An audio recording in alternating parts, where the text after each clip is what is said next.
America এবং Israel যেরকম অনুভব করতে পারে নাই, বাংলাদেশের বুকে যদি একটা বাক্স দেওয়া হয়, বাংলাদেশের ঘরের থেকে এমন মিসাইল বের হবে, এমন বোমা বের হবে, গোটা বাংলাদেশ থেকে, গোটা দুনিয়া থেকে ইসলামের দুশমনকে ধ্বংস করে ফেলবে ইনশাআল্লাহ। বিএনপি কেন মানছে না? বিএনপি তো দাবি করেছে আমরা জাতীয় সরকার গঠন করব, এটা বিএনপির দাবি।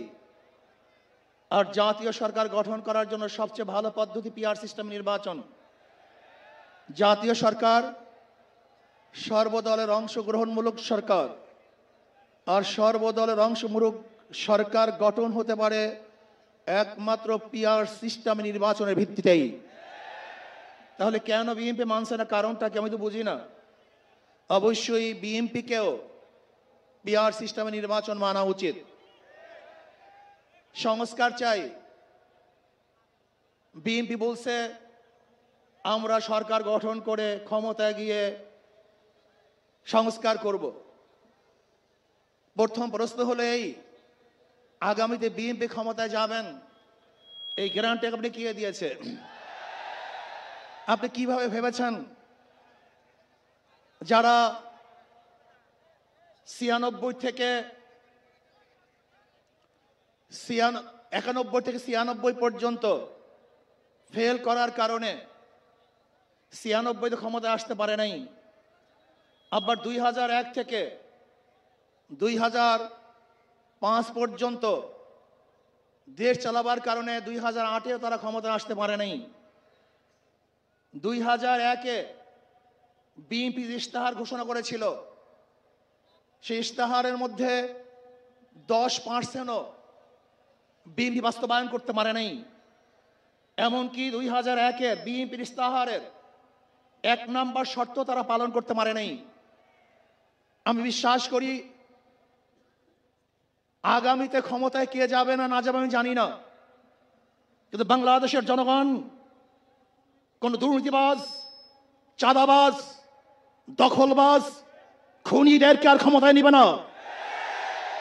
বাংলাদেশের জনগণ রক্ত দিয়েছে, জীবন দিয়েছে বাংলাদেশে চাঁদাবাজি করার জন্য নয়, খুন করার জন্য নয়, দেশকে দখল করার জন্য নয়, দুর্নীতি করার জন্য মানুষ রক্ত দেয়, জীবন দেয়।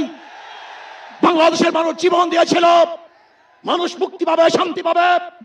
আমার গরিব দুঃখী মানুষ ক্ষুধার্ত থাকবে না, বাংলাদেশের একজন মানুষও খোলা আকাশের নিচে থাকবে না, বাংলাদেশের একজন গরিব বস্ত্রহীন থাকবে না, আমার বাংলাদেশের কোন মানুষ গুম হবে না, খুন হবে না, বাংলাদেশের কোন ব্যবসায়ীকে চাঁদা দিতে হবে না, বাংলাদেশের প্রত্যেক নাগরিক অধিকার বাস্তবায়ন হবে, তারা শান্তিতে বসবাস করতে পারবে, নির্বিঘ্নে ঘুমাতে পারবে, আমার মা বোনরা ইজ্জত দিয়ে রাস্তায় চলাফেরা করতে পারবে, বাংলাদেশের মসজিদ থাকবে, মাদ্রাসা থাকবে, দাড়ি থাকবে, টুপি থাকবে, দাড়ি ভরে কেউ আক্রমণ করতে পারবে না, টুপিকে ছিনিয়ে কেউ নিতে পারবে না, ইসলামের বাইরে কেউ আইন পাশ করতে পারবে না। এর জন্য জীবন দিয়েছিল, রক্ত দিয়েছিল। দ্বিতীয়বার দাড়ি টানবে এই দৃশ্য দেখার জন্য মানুষ রক্ত দেয় নাই। মৌলবাদীর বিরুদ্ধে আঙ্গুল তুলবে, মোল্লা বলে গালি দিবে, আজকে টুপি দাড়িওয়ালাদেরকে ক্ষমতায় যেতে দেবে না, এই স্লোগান শোনার জন্য মানুষ রক্ত দেয় নাই। এই দৃশ্য দেখার জন্য বুকের তাজা রক্ত জমিনে ঢেলে দিয়ে মানুষ শাহাদাত বরণ করে নাই, বরং বাংলাদেশের মানুষ শাহাদাত বরণ করেছিল এই জাতিকে মুক্তি দেওয়ার জন্য, কোরআন ও সুন্নাহর আইন বাস্তবায়ন করার জন্য। বাংলাদেশের মানুষ ওই ভারতের গোলামি করার জন্য রক্ত দেয় নাই। বাংলাদেশের মানুষ ভারত আমাদের দেশে কর্তৃত্ব নেতৃত্ব করবে, আমেরিকা আমাদের দেশে কর্তৃত্ব নেতৃত্ব করবে, এর জন্য বাংলাদেশের মানুষ জীবন দেয় না, রক্ত দেয় নাই।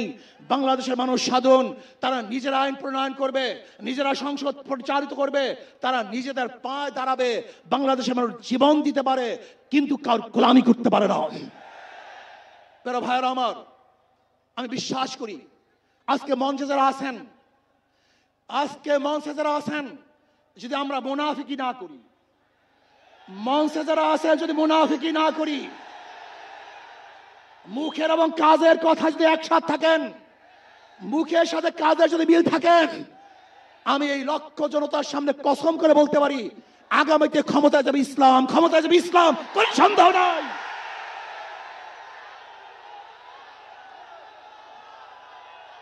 কিন্তু খবরদার, যদি মুনাফিকি করি তাহলে এদেশের মানুষ সচেতন হয়েছে, এদেশের মানুষ সব জ্ঞানী হয়ে গেছে। বিশ্বাস করবেন না, একজন রিক্সাওয়ালা, ঠেলাওয়ালা, কুলি মজদুরের বক্তব্য শুনলে আমরা আশ্চর্য হয়ে যাই বাংলাদেশের মানুষ কত সচেতন, তারা কত সচেতন হয়েছে। যদি আমরা মুনাফিকি না করি, যদি আমরা ঐক্যবদ্ধ থাকি, বাংলাদেশে একটা বাক্স ইসলামের নামে দিতে পারি।